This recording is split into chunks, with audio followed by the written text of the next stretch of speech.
Selamat datang di channel Roman Kehidupan, channel yang menceritakan novel dengan judul Kaya Dalam Semalam. Jangan lupa like, komen, dan subscribe. Selamat mendengarkan.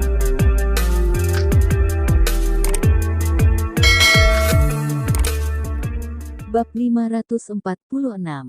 Mengeluarkan cara terampuh. Zuo Chenbing sangat keras kepala, bahkan kelopak matanya juga tidak diangkat. Walaupun mati, aku juga tidak akan mengatakan satu patah kata pun padamu.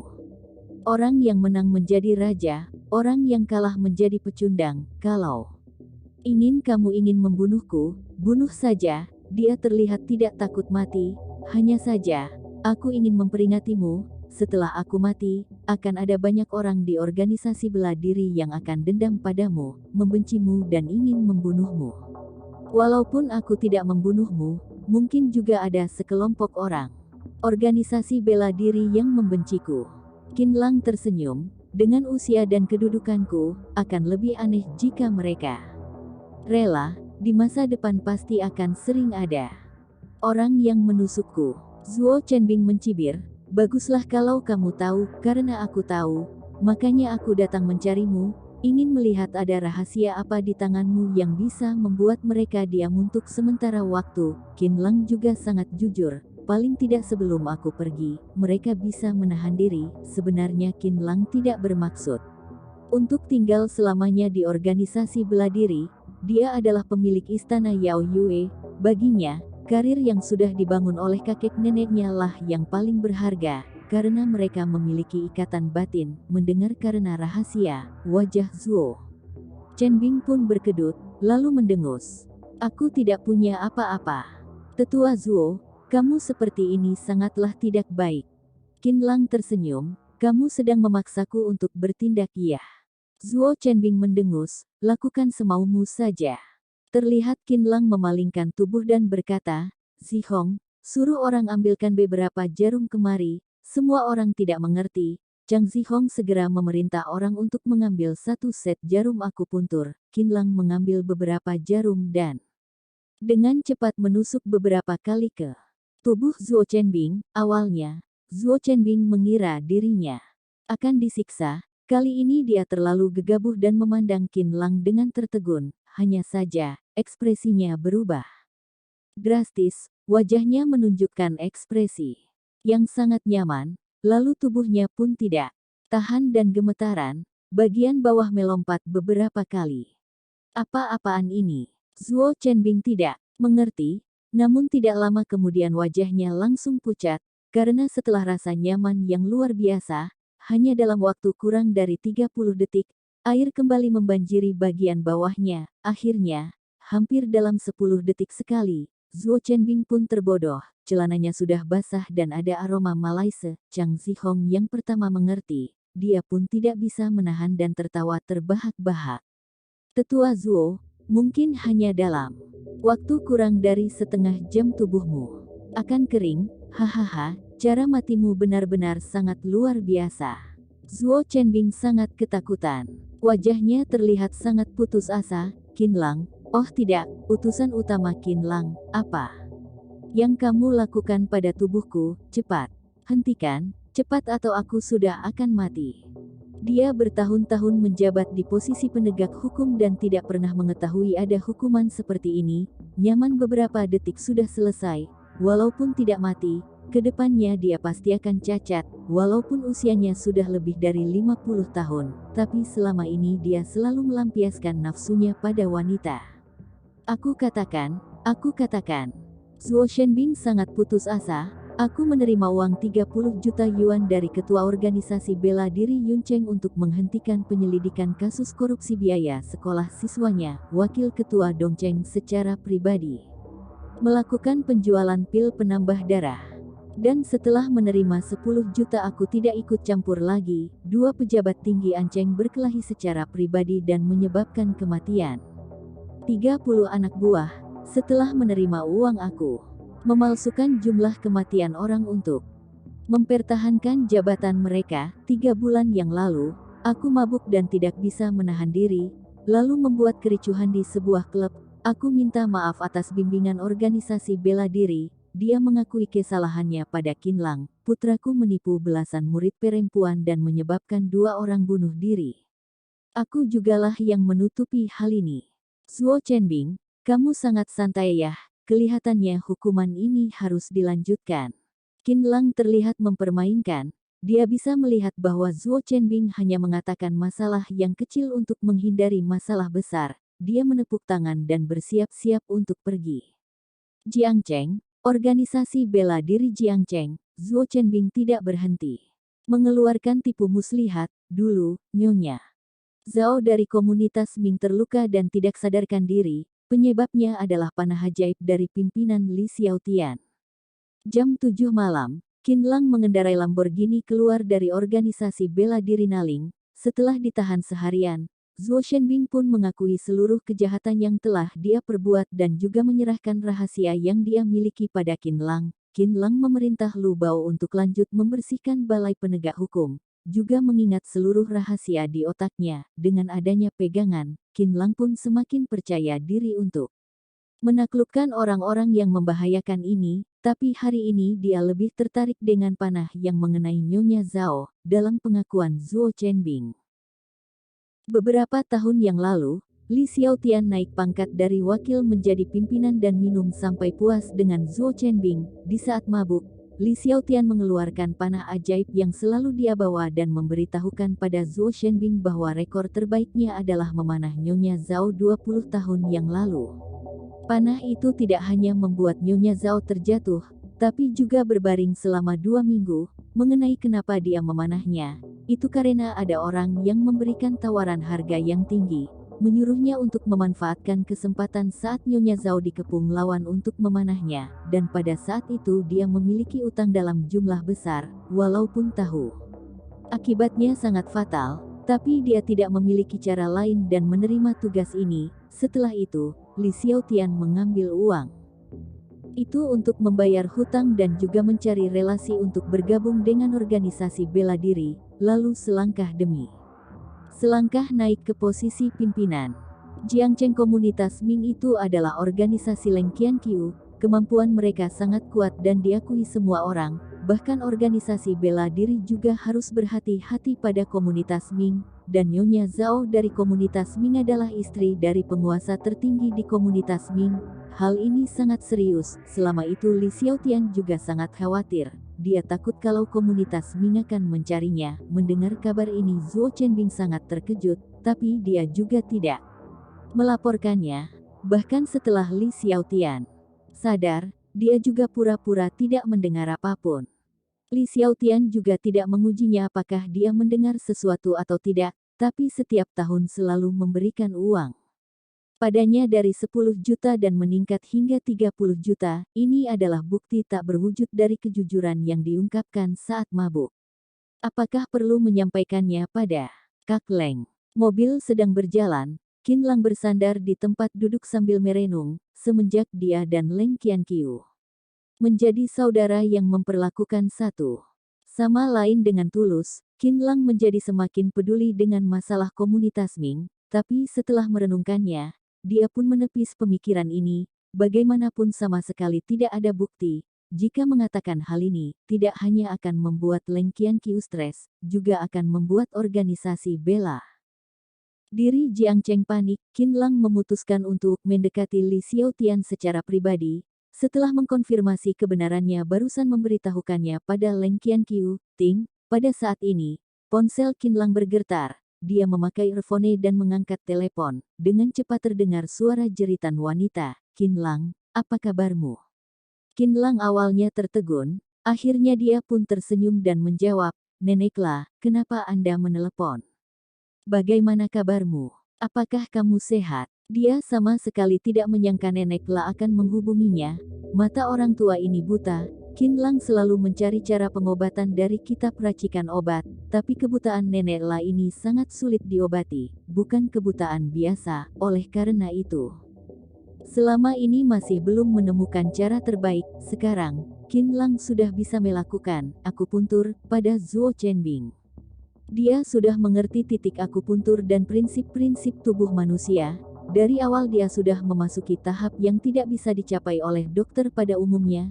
Kalau mengatakannya adalah seorang dokter jenius, itu sama sekali tidak kelewatan. Anehnya, Nenek La bahkan mungkin tidak bisa menggunakan ponsel. Kenapa bisa terpikir untuk menghubunginya? Bab 547. Keluarga Lian di Jiangcheng. Qin Lang sangat berterima kasih pada Nenek La. Tanpa bimbingan Nenek La, dia tidak mungkin memasuki alam dewa. Nenek La juga tidak memanggil Qin Lang tuan, malah terlihat seperti menganggap Qin Lang sebagai muridnya. Nenek Biyu sudah meninggal. Nenek La pun mengemban tanggung jawab untuk mengajari Qin Lang. Mengenai urusan istana, Nenek La malah tidak begitu tertarik. Tubuh tua ini tidak bisa mati, tubuh ini masih kuat, hanya saja penglihatanku gelap gulita. Langer, aku telah melayani Nenek Biyu selama bertahun-tahun. Dia ingin mengobati mataku, tapi sampai dia mati juga tidak bisa sembuh. Nenek La mendesah, seperti sedang curhat dengan Qin Lang. Bolehkah aku menaruh seluruh harapan padamu? Aku dengar ilmu seni bela dirimu semakin hebat, tapi ilmu kedokteranmu juga tidak boleh tertinggal. Kitab racikan obat sangat luas dan mencakup segalanya. Kamu jangan mengabaikan latihan. Nenek La berkata, Lia, Nenek, aku pasti akan menyembuhkan matamu, agar kamu bisa kembali melihat. Qin Lang merasa hatinya sangat hangat. Baik-baik, baik, kamu adalah anak yang baik. Suara Nenek La sangat lembut. Aku juga tidak berbasa-basi denganmu lagi. Dengar-dengar kehidupanmu di sana sangat baik. Aku sangat senang. Aku sudah pernah mendengar tentang Ye Changfeng dari organisasi bela diri. Di mata istana Yao Yue kita, dia bukanlah apa-apa. Kamu tidak perlu takut dengannya. Baik, aku akan mengikuti instruksi Nenek, Qin Lang dengan hormat berkata. Tapi, anak muda yang bisa dipandang oleh Ye Changfeng, mungkin kamu adalah satu-satunya, Nenek La berkata. Nenek mengkhawatirkan Langer. Langer akan mengingatnya dalam hati. Anda makanlah makanan enak di istana, pakailah pakaian yang cantik dan suruh angin bunga salju rembulan 4 gadis itu menemanimu keluar jalan-jalan. Anda tidak perlu mengkhawatirkan hal lain, Nenek. Qin Lang takut Nenek La sakit, jadi menghiburnya. Nenek sudah menerima niat berbakti Langer, tapi memang ada satu hal, kamu masih tidak tahu kan? Aku berasal dari Jiangcheng. Saat muda aku dijemput Nenek Biyu ke istana. Aku masih memiliki teman lama di Jiangcheng. Bisakah kamu membantuku pergi ke sana? Nenek La berkata. Baik, aku akan menuruti perintah Nenek. Qin Lang langsung menyetujuinya. Apakah kamu tidak ingin menanyakan ada masalah apa? Nenek La pun tertawa. Posisi Qin Lang sekarang begitu tinggi, tapi dia malah sangat patuh dengan perintah Nenek La. Nada bicara Nenek La terdengar khawatir. Salah satu kerabatku di Jiangcheng sedang sakit parah. Aku tidak tahu dari mana mereka menemukanku dan berlutut di depan istana untuk memohonku mengobatinya. Aku sudah tua, jadi semakin mengkhawatirkan kerabatku. Melihat mereka begitu menyedihkan, kamu pergilah ke sana dan coba untuk memeriksanya. Kalau tidak bisa, Nenek juga tidak akan menyalahkanmu. Nenek sudah memerintah, aku pasti akan melakukan yang terbaik. Qin Lang berpikir sejenak, karena hal ini dia harus segera pergi ke Jiangcheng. Jiangcheng ya. Kebetulan tadi dia sedang menginterogasi masalah Jiangcheng. Sepertinya dia memang memiliki takdir dengan Jiangcheng. Penyakit yang diderita kerabat Nenek La pasti bukanlah penyakit biasa. Kalau tidak rumah sakit pasti sudah bisa mendiagnosisnya atau Nenek La hanya perlu menuliskan resep sudah bisa mengobatinya. Keluarga di Jiangcheng, kamu carilah seorang gadis bernama Kiner. Dia sedang tidak sadarkan diri di keluarga Lian. Qin Lang tertegun. Jiangcheng. Keluarga Lian. Ibu Kiner adalah orang seni bela diri, juga merupakan pimpinan keluarga Lian. Nenek La berkata, saat Kiner sakit, dia yang merawatnya. Bagaimanapun Kiner adalah putrinya, jadi dia bisa menjaganya dengan lebih teliti. Qin Lang mengkhawatirkan luka Kiner. Baik, aku akan terbang ke sana malam ini. Nenek La menasehati, kamu tidak perlu buru-buru. Untuk sementara Kiner tidak dalam bahaya. Kamu urus masalahmu dulu, barusan pergi juga tidak terlambat. Baiklah, besok aku akan naik kereta cepat ke sana. Qin Lang melihat waktu. Terbang ke sana sekarang juga sudah terlalu malam dan akan mengganggu orang keluarga Lian beristirahat. jadi dia memutuskan untuk pergi ke Jiangcheng besok. Setelah menutup telepon, Qin Lang bertanya-tanya sebenarnya penyakit apa yang diderita gadis bernama Kiner ini. Nenek La juga tidak mengatakannya. Saat berpikir, Qin Lang perlahan memutar arah setir dan mengendarai Lamborghini ke gang belakang. Lamborghini ini khusus digunakan untuk pejabat atas organisasi bela diri. Chang Zihong tanpa ragu langsung memberikannya pada Qin Lang. Dia berencana untuk mengambil jalan pintas pulang ke rumah. Sudah lapar? Beli makan dulu. 3 menit kemudian, mobil Qin Lang berbalik dan masuk ke sebuah jalan, lalu datang ke sebuah warung yang khusus menjual haggis. Dia memarkirkan mobilnya di seberang gang. Setelah memarkirkan mobil, Qin Lang datang ke depan warung dan mulai makan dengan lahap. Sudah lelah seharian, dia sudah sangat lapar. Di saat Qin Lang selesai makan dan ingin kembali ke mobil, tiba-tiba dia mendengar ada suara seorang gadis yang datang dari gang. Lepaskan aku, lepaskan aku.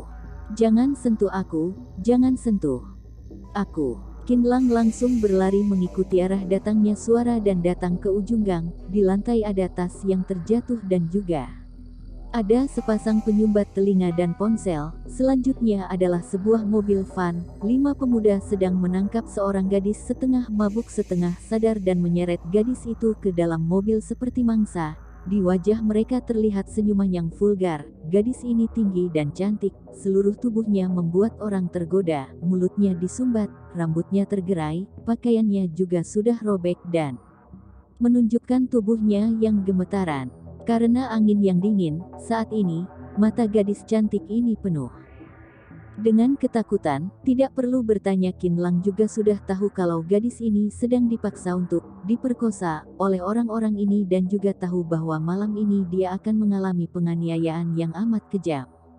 Anak muda, jangan ikut campur. Saat ini, seorang pemuda yang memakai jas hujan melihat Qin Lang. Dia pun merengut dan berteriak, "Pergi!" 4 temannya juga memalingkan kepala dan melihat ke arah Qin Lang. Kelihatannya sangat galak dan kejam. Salah satu di antara mereka juga mengeluarkan sebuah pisau dan mengarahkan pisau ke langit untuk memperingati. Saat gadis cantik itu melihat Qin Lang, di dalam matanya terlihat secerca cahaya.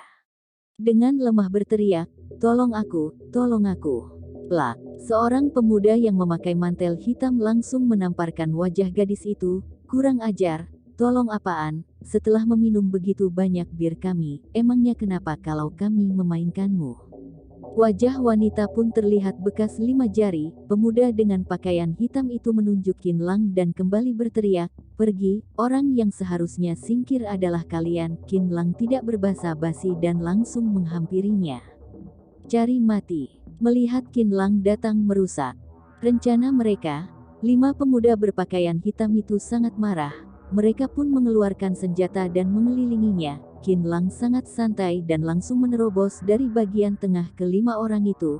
Setiap bergerak 1 langkah, pasti akan ada orang yang berteriak. Setiap bergerak 1 langkah, pasti akan ada orang yang terbang keluar. Setelah beberapa saat, 5 orang itu semuanya terjatuh di lantai dan terus menggulung tubuh. Pergelangan tangan dan lutut mereka semuanya berdarah. Sungguh mengerikan, benar-benar sangat mengerikan. Di dalam mata para pemuda berpakaian hitam terlihat ketakutan. Bentuk tubuh Qin Lang terlihat elegan, tapi pukulannya sangat kuat, tepat dan juga sangat cepat.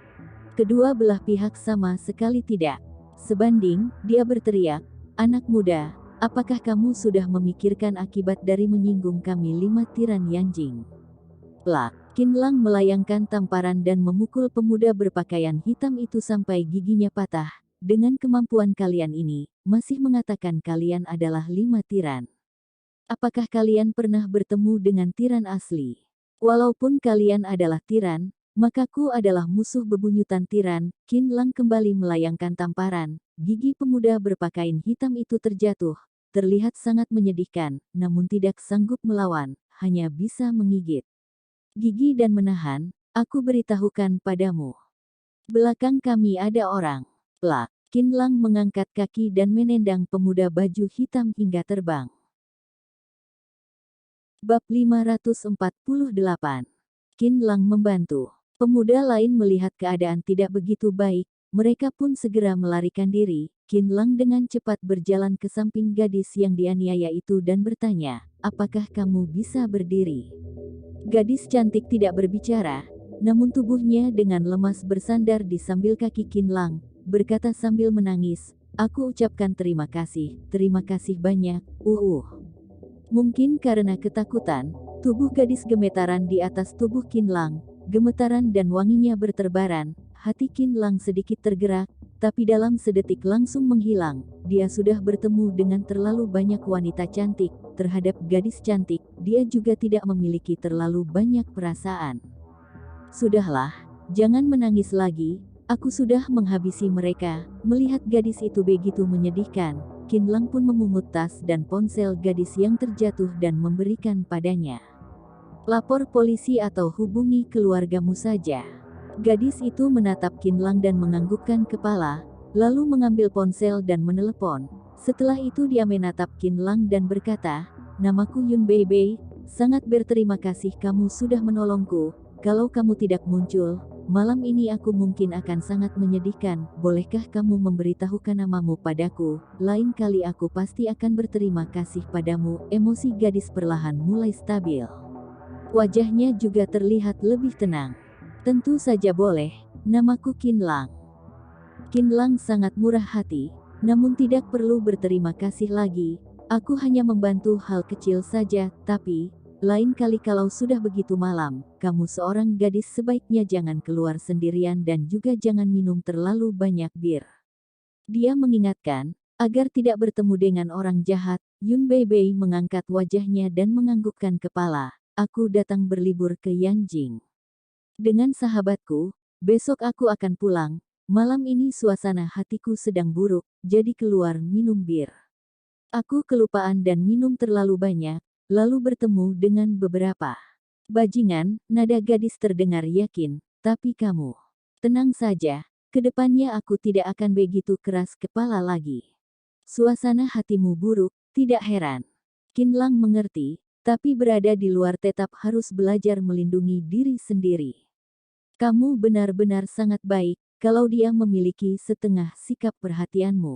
Yun Beibei menatap Qin Lang dan berkata, setelah itu dia pun tersenyum pahit dan menghentikan ucapannya. Qin Lang memicingkan mata, kelihatannya gadis ini sedang putus cinta. Di saat Qin Lang ingin mengatakan sesuatu, dari luar gang terdengar suara gemuruh mobil. Setelah itu ponsel Yun Beibei pun berdering keras. Yun Beibei mengangkat telepon sejenak, lalu berkata pada Qin Lang, "Sahabatku sudah datang menjemputku, Qin Lang, aku pergi dulu. Lain kali kalau ada kesempatan aku akan menghubungimu." Dia juga berganti nomor kontak dengan Qin Lang. Qin Lang mengantarnya ke depan gang. "Selamat tinggal." Dan pada saat bersamaan, di sebelah kiri mobil sport berwarna ungu mengedipkan lampu mobil. Setelah itu, seorang gadis tinggi pun keluar dari mobil, sambil memegang kunci mobil melihat ke sekeliling. "Yaksin, aku di sini." Yun Beibei melambaikan tangan pada gadis tinggi itu, lalu menatap Qin Lang dan bertanya, "Qin Lang, kamu mau pergi kemana? Bagaimana kalau aku menyuruh sahabatku mengantarmu?" Qin Lang tersenyum sambil melambaikan tangan, "Tidak perlu." "Beibei, siapa anak muda ini?" Sahabat Yun Beibei menghampiri, seluruh tubuhnya penuh dengan barang branded, berlian yang bersinar, sangat bergaya, tapi di dalam tatapannya terlihat kesombongan yang mengabaikan segalanya. Dia memandang Qin Lang dengan tatapan yang meremehkan, penuh dengan rasa hati-hati dan jijik. Orang ini terlihat jelas adalah orang miskin, kenapa Yun Beibei bisa bersama dengannya? "Yaksin, namanya Qin Lang, dialah yang membantuku mengusir para preman." Yun Beibei menjelaskan pada sahabatnya, "Kalau bukan karena dia, malam ini aku mungkin akan mengalami masalah besar." Dari telepon Yun Beibei hanya mengatakan bahwa dia diganggu oleh beberapa preman, tidak memberitahukan kalau dia diculik. Dia khawatir di masa depan keluarganya tidak akan membiarkannya keluar sendiri lagi. Dia lalu memperkenalkan pada Qin Lang, "Qin Lang, ini sahabatku He Yaksin, dia yang menemaniku datang berlibur ke Yanjing, dia mengusir preman." He Yaksin memandang Qin Lang dan menyeringai, dengan postur tubuh ini, apakah bisa mengusir preman? Mungkin dia yang merencanakan semua ini untuk mendekatimu. Qin Lang terlihat sangat lemah. Bagaimana dia bisa menghadapi 5 preman? Yang dikatakan Yun Beibei. Kemungkinan besar ini adalah cara yang digunakan orang miskin untuk mendekat wanita cantik, tapi pria yang berada di bawah cahaya lampu ini benar-benar terlihat sangat tampan. Yun Beibei buru-buru menghentikan, Yaksin, jangan berkata seperti ini. Beibei, kamu tidak mengerti, dunia ini sangat jahat. Hei Yaksin dengan tidak senang memperingati Qin Lang, hei, aku peringati kamu, menjauhlah dari Beibeiku. Sahabatnya yang begitu cantik seperti peri ini sangat dekat dengan Qin Lang. Hei Yaksin pun merasa sangat tidak senang. Dia merasa wanita cantik sudah ditipu oleh pria brengsek. Selain itu, seseorang yang memakai pakaian murahan, sama sekali tidak cocok dengan mereka yang memakai mobil mewah dan memiliki wajah cantik. Yun Beibei dengan tidak senang berteriak, Yaksin, Qin Lang adalah orang baik. Qin Lang tersenyum pada Yun Beibei. Selamat tinggal. Yun Beibei melihat sekeliling dan berteriak, Qin Lang, di sini tidak ada halte bus, pintu masuk subway juga jauh, biarkan Yaksin mengantarmu saja. Beibei, ini tidak bisa mengantar, ini adalah mobil sport, tidak pantas untuk diduduki orang miskin. Hei Yaksin buru-buru memotong ucapan Yun Beibei. Selain itu, sekujur tubuhnya memakai pakaian murahan. Bagaimana kalau dia mengotori mobil? Lebih baik biarkan dia pulang sendiri saja, walaupun dia menyewa mobil ini untuk liburan, tapi dia tetap merasa Qin Lang tidak berhak duduk di mobil ini. Selamat tinggal, Qin Lang melambaikan tangan pada Yun Beibei, lalu memalingkan tubuh berjalan menuju ke seberang gang. Dia malas berurusan dengan Hei Yaksin. Kamu cukup tahu diri. Hei Yaksin sangat sombong. Setelah mengantar Yun Beibei masuk ke dalam mobil BMW, dia lalu berputar dan masuk ke sisi lain mobil. Pada saat ini, ekspresi wajahnya tiba-tiba berubah. Dia melihat Qin Lang masuk ke dalam mobil Lamborghini. Yang paling membuatnya terkejut adalah mobil ini merupakan edisi terbatas, harganya di atas 50 juta yuan, anak orang kaya. Dia pun menarik nafas, sebenarnya siapa dia? Keesokan harinya, di atas kereta cepat menuju Jiangcheng, Qin Lang sambil mendengar lagu, sambil melihat ponsel, dia tidak membawa siapapun. Qin Lang pergi ke sana sendirian. Aku beritahukan padamu, Lang Mingchuan, aku Yun Beibei tidak akan pernah memaafkanmu. Di saat Qin Lang menutup mata dan mengistirahatkan pikiran, tiba-tiba ada yang duduk di kursi depan sebelahnya, lalu diikuti dengan suara marah, aku juga bisa memberitahukan padamu, kamu sudah melewati orang yang paling berharga di hidupmu. Cepat atau lambat kamu pasti akan menyesali seluruh perbuatanmu padaku. Dasar pria brengsek, kamu tunggu untuk menyesal saja. Orang-orang di dalam mobil pun melihatnya.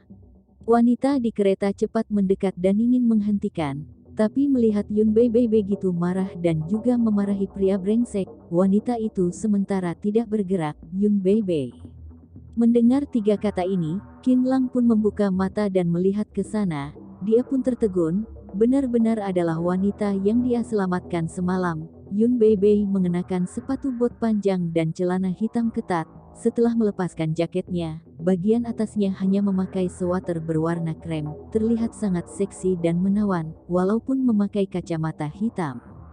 Dan membuat orang-orang tidak bisa melihat wajahnya, tapi tubuh yang seksi itu lebih menarik perhatian orang. Yun Beibei juga melihat Qin Lang. Wajah merah itu pun terlihat terkejut, lalu terlihat rasa senang di matanya. Qin Lang, bantu aku. Yun Beibei langsung berjalan ke hadapan Qin Lang sambil tersenyum, bibir merah menempel pada pipi Qin Lang, menciumnya seolah-olah tidak ada orang di samping. Kemudian Yun Beibei menyandarkan tubuhnya yang wangi itu ke pelukan Qin Lang, setelah itu mengeluarkan ponsel dan mengambil foto, dan Qin Lang pun menggerutkan dahi. Apakah ini termasuk pelecehan? Bab 549. Benar-benar cantik. Yun Beibei masih belum puas, bersandar pada Qin Lang dan terus berpose di hadapan kamera. bergaya semesra mungkin, kadang memuncungkan mulut, kadang menunjukkan jari gunting, kadang mendekati Qin Lang dan menggesekkan rambutnya ke pipi Qin Lang. Seiring dengan suara cekrek, Yun Beibei mengambil sebanyak 9 foto, lalu mempostingnya ke media sosial. Setelah itu dia barusan puas dan menunjukkan foto itu pada Qin Lang. Qin Lang tentu saja tidak senang.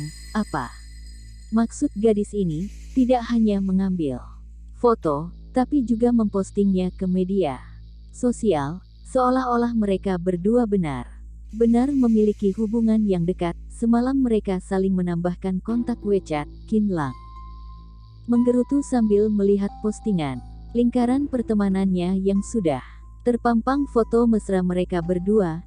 Dia hampir saja menjatuhkan ponselnya. Ini tidak boleh.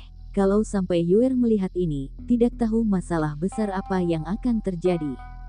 Yang lebih menyedihkan adalah, kalimat yang ditulis Yun Beibei di lingkaran pertemanan adalah, menemukan orang yang aku cintai di Yanjing. Apa yang ingin kamu lakukan? Qin Lang merasa benar-benar dikejutkan. Dia tidak pernah bertemu dengan wanita yang begitu brutal, datang-datang langsung memeluknya dan sama sekali tidak menanyakan pendapatnya. Tidak apa-apa, Qin Lang, aku hanya memposting fotomu untuk membuat seseorang marah. Kamu jangan takut, aku tidak akan terus menempel padamu, Yun. Beibei mengangkat rambutnya, berkata, dengan sangat tidak peduli. Melihat Qin Lang masih menggerutu, mata Yun Beibei pun bersinar. Tenang saja, nanti aku akan menghapus foto kita. Aku tidak akan membiarkan orang lain salah paham padamu, tenang saja. Apakah kamu takut dia akan mencari masalah denganmu? Yun Beibei menggigit bibirnya dengan pelan, pinggul yang seksi bergerak perlahan dan sebuah aroma yang wangi pun berterbangan. Cantik, benar-benar cantik. Beberapa penumpang pun menganggukkan kepala dan menatap Yun Beibei dengan tatapan kosong, seolah-olah ingin menelan Yun Beibei. Kemudian, Yun Beibei mengeluarkan sebuah jam tangan Vacheron Constantin yang masih belum dibuka, lalu dengan mahir memakaikannya ke pergelangan tangan Qin Lang. Ini adalah hadiah pertemuanku untukmu, juga merupakan hadiah untuk berterima kasih padamu. Dia tersenyum cerah, terima kasih. Kamu sudah menyelamatkanku semalam. Semalam aku hanya membantu hal kecil saja. Qin Lang melambaikan tangan, lalu melepaskan jam tangan. Jam tangan ini terlalu mahal, aku tidak boleh menerimanya. Lebih baik kamu mengambilnya kembali saja. Qin Lang tidak mengerti tentang jam tangan, tapi melihat model dan bahannya, pasti tidak kurang dari 100 jutaan. Lagi pula, menerima jam tangan wanita juga tidak cocok. Qin Lang. Yun Beibei merengut, pura-pura marah. Walaupun kita hanya bertemu 2 kali, tapi dari awal aku sudah menganggapmu sebagai teman. Lagi pula kamu pernah menyelamatkanku. Aku memberikan hadiah padamu juga sudah seharusnya. Kamu terimalah, atau kamu meremehkanku, sungguh menjengkelkan. Dia menunjukkan sifatnya yang tegas, kalau kamu mengembalikannya padaku, maka aku tidak akan menganggapmu sebagai temanku lagi. Melihat wanita ini begitu bersikeras dan juga terlihat terluka, Qin Lang hanya dengan tidak berdaya berkata, baik, aku akan menerima jam tangan ini. Pada saat bersamaan, Qin Lang merenung, di masa depan kalau ada kesempatan barusan mengembalikan padanya saja atau menebusnya dengan cara lain, ini masih lumayan. Melihat Qin Lang menerima jam tangan itu, Yun Beibei pun terlihat sangat senang. Lalu topik pembicaraan pun berubah, apakah kamu akan pergi ke Jiangcheng? Qin Lang menganggukkan kepala, Lia, ada kerabat di sana, aku pergi jalan-jalan. Kalau begitu kamu harus tinggal lebih lama di sana. Yun Beibei tertawa. Aku adalah penduduk asli Jiangcheng. Setelah kamu mengunjungi kerabatmu, kamu bisa menghubungiku, aku akan membawamu berkeliling. Qin Lang tersenyum dan menganggukkan kepala. Baik, setelah selesai sibuk, aku akan mencarimu untuk menjadi pemandu wisataku. Qin Lang adalah orang yang santai. Sifat Yun Beibei juga sangat jujur. Qin Lang keberatan untuk menambah satu teman. Membiarkan Beibei menjadi pemandu wisata. Apakah kamu layak? Sebelum Yun Beibei menjawab, sebuah suara yang dingin pun terdengar dari belakang. Kamu bahkan tidak melihat dirimu seperti apa. Anak muda, aku tidak tahu apa niatmu, Tapi aku peringati kamu, jangan berharap untuk mendekati Beibeiku. Dia juga bukanlah gadis cantik yang bisa didapatkan oleh pria miskin sepertimu. Setelah kembali dari toilet, He Yaxin pun berdiri di hadapan mereka berdua, lalu menatap Qin Lang dengan merendahkan, apakah kamu tahu identitas Beibei? Apakah kamu tahu berapa banyak uang yang dimiliki keluarga Beibei? Kalau aku katakan, kamu mungkin akan mati terkejut. Walaupun selamam dia terkejut dengan Lamborghini Qin Lang, tapi melihat cara berpakaian Qin Lang, dia pun menebak kalau Qin Lang mungkin adalah karyawan bengkel. Demi memuaskan kepuasan dirinya, dia pun mengendarai mobil mewah Klin untuk pamer. Lagi pula, Yaxin belum pernah melihat putra orang kaya yang mengendarai mobil mewah seharga miliaran yang ingin makan hagis seharga puluhan ribu. Memikirkan ini, dia pun semakin meremehkan Qin Lang. Yaxin, Yun Beibei sangat marah dan menghentikan ucapan He Yaxin, kamu asal berkata apaan? Akulah yang meminta bantuan Qin Lang, bukan Qin Lang yang menggangguku. Lagi pula, dia adalah penyelamatku, juga adalah temanku. Kalau kamu mengatainya seperti ini lagi, aku akan marah. Dia menunjukkan sisinya yang kuat. Lagi pula, apa identitasku? Keluargaku memiliki berapa banyak uang, sedikit pun tidak mempengaruhiku untuk berteman dengan Qin Lang. Tatapan Qin Lang terlihat menyetujui. He Yaxin sangat tidak senang. Beibei, aku bukan ingin menghinanya. Aku hanya berharap dia tidak memiliki niat lain padamu. Walaupun aku sangat marah dengan apa yang dilakukan Lian Haibo, tapi sebrengsek apapun dia juga lebih baik dari Qin Lang. Bagaimanapun Lian Haibo adalah penerus keluarga Lian, orang dengan kekayaan triliunan tidak bisa dibandingkan dengan orang yang makan hagis sepertinya. Dia ingin masuk ke dalam lingkaran kita, juga tidak melihat latar belakangnya sendiri seperti apa. Yaxin menatap Qin Lang dengan merendahkan dan mengoyangkan Girard Pergaux yang ada di tangannya. Apakah kamu pernah melihat jam tangan branded? Satu jam tangan seharga 300 juta. Apakah kamu sanggup membelinya? Goyangan ini membuat seluruh tubuhnya ikut bergoyang, terlihat sangat sombong. Yaxin, aku benar-benar sudah marah. Yun Beibei merengut, menurutku, Qin Lang lebih baik 100 kali lipat dari Lian Haibo. Aku tidak mengizinkanmu mempermalukan. Qin Lang melihat Yun Beibei marah. He Yaxin pun menahan ucapannya dan terus menatap Qin Lang dengan maksud memperingati. Setelah itu, Yun Beibei memalingkan wajah, dengan merasa bersalah berkata, maaf Qin Lang, kamu jangan memperdulikan Yaxin. Dia tidak bersungguh-sungguh. Qin Lang tersenyum, tidak apa-apa. Mempermasalahkan dengan orang yang akan segera mati, benar-benar sangat tidak perlu, bajingan. Apa yang kamu katakan? He Yaxin langsung marah. Aku benar-benar sangat ingin memukul orang miskin ini. Yun Beibei juga tidak menyangka Qin Lang akan berkata seperti ini, dengan heran. Berkata, Qin Lang terlihat santai, oh, mutasi darah akut, seharusnya adalah penyakit leukemia atau semacamnya. Qin Lang menatap wajah He Yaxin dan mengamatinya dengan seksama.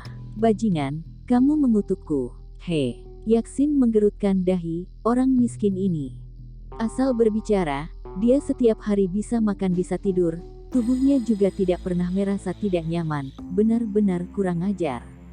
Beibei, lihatlah orang macam apa yang kamu kenal. Dia bahkan berharap orang mati. Aku barusan mengeluarkan jam tangan yang tidak bisa dia beli dengan beberapa bulan gajinya. Dia bahkan sudah mengutukku dengan kejam. Apakah kamu masih ingin dekat dengannya? He Yaxin langsung menatap Qin Lang. Qin Lang, kamu jauhi Beibei sekarang juga. Jangan mendekati Beibei lagi atau aku akan menunjukkan kehebatanku padamu. Orang sepertimu mengira hanya dengan ketampananmu sudah bisa menggoda gadis kaya. Hatimu jahat dan kejam. Aku beritahukan padamu, selain menjauhi Beibei, kamu juga harus meminta maaf padaku. Apakah kamu mengerti? Harus. Bab 550. Pergi periksa ke rumah sakit maka kamu akan mengetahuinya. Awalnya Yun Beibei ingin menenangkan mereka, namun melihat suasana ini, dia pun berkata dengan heran, Qin Lang, kalau kamu tidak senang dengannya, kamu hanya perlu memarahinya saja. Kenapa kamu harus mengatakan dia mengidap penyakit leukemia? Qin Lang pun berkata, tidak masalah jika dia tidak ingin berterima kasih, tapi dia malah ingin aku meminta maaf. Apakah ini masuk akal? Kalau kamu tetap tidak percaya, kamu bisa memeriksanya di beberapa rumah sakit. Dengan begitu bukankah semuanya sudah jelas, dasar bajingan? Kamu bahkan mengutukku, kamu menyuruhku pergi ke rumah sakit maka aku harus pergi ke rumah sakit. He Yaxin sangat marah hingga tubuhnya gemetaran. Dia bahkan sangat ingin menamparkan Qin Lang saat dia akhirnya mengulurkan tangannya yang lembut dan mengarahkan pada Qin Lang. Tiba-tiba tangannya ditahan oleh Yun Beibei. Yaxin, jangan gegabah, Qin Lang hanya emosi sesaat, kalian saling mengalah yah. Yun Beibei tentu saja tidak percaya jika Qin Lang bisa melihat penyakit orang dengan mata telanjang, itu tidak mungkin. Qin Lang pasti terlalu kesal dengan Yaxin, makanya dia sengaja mengatakan itu untuk membuat Yaxin marah. Yaxin menunjuk Qin Lang dan meneriakinya, Beibei, lepaskan aku, si bajingan ini, si orang miskin ini mengutukku. Aku akan memberikan pelajaran padanya. Ayo kita kembali ke tempat duduk.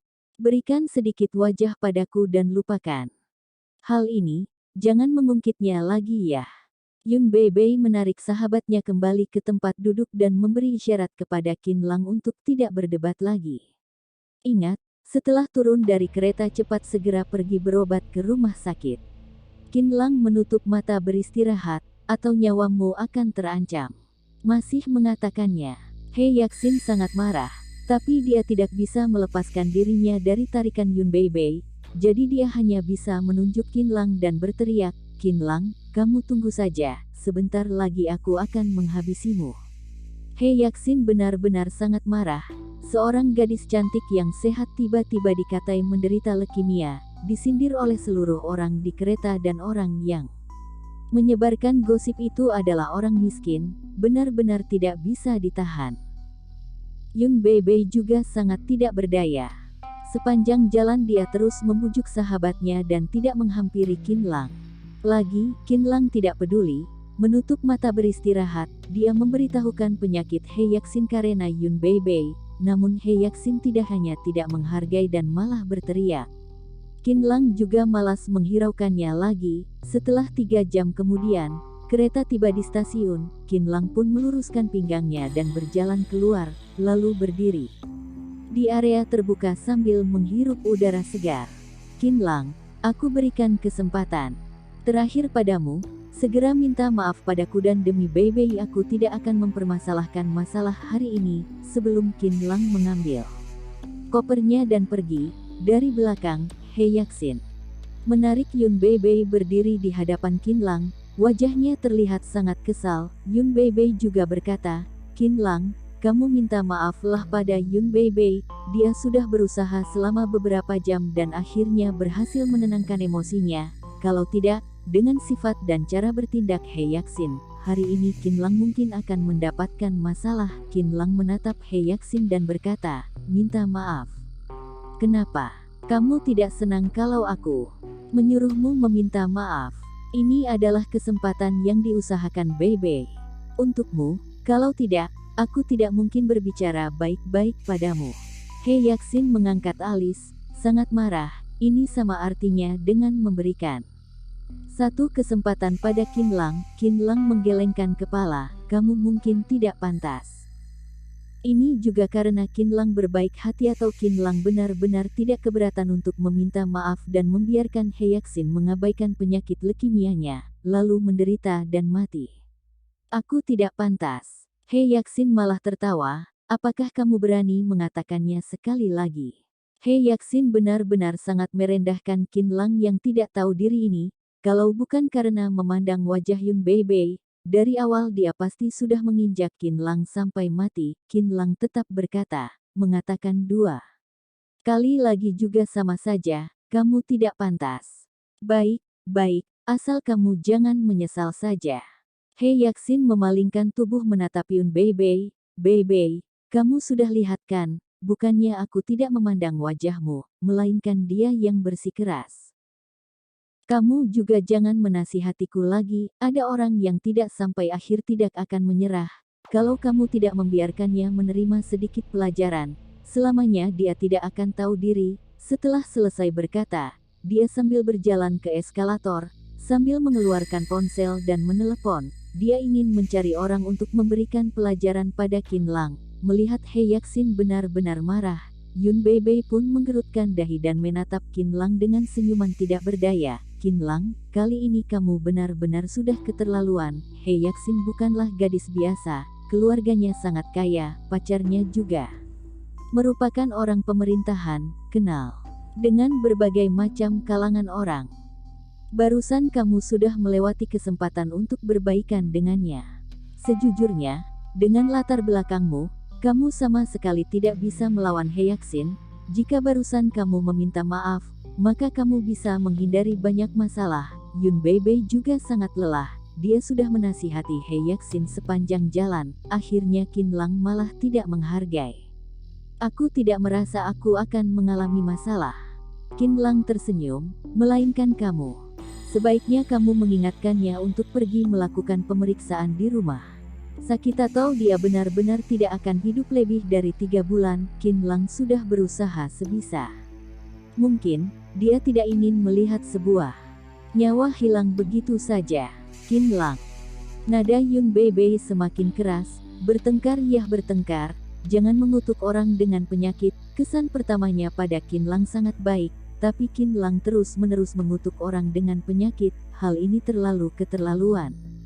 Mengenai Qin Lang yang ahli dalam bidang kedokteran, dia tidak percaya, Qin Lang masih begitu muda dan juga tidak terlihat seperti seorang dokter. Baiklah, kalau begitu aku tidak akan mengatakannya lagi. Qin Lang tersenyum, lalu berjalan ke eskalator.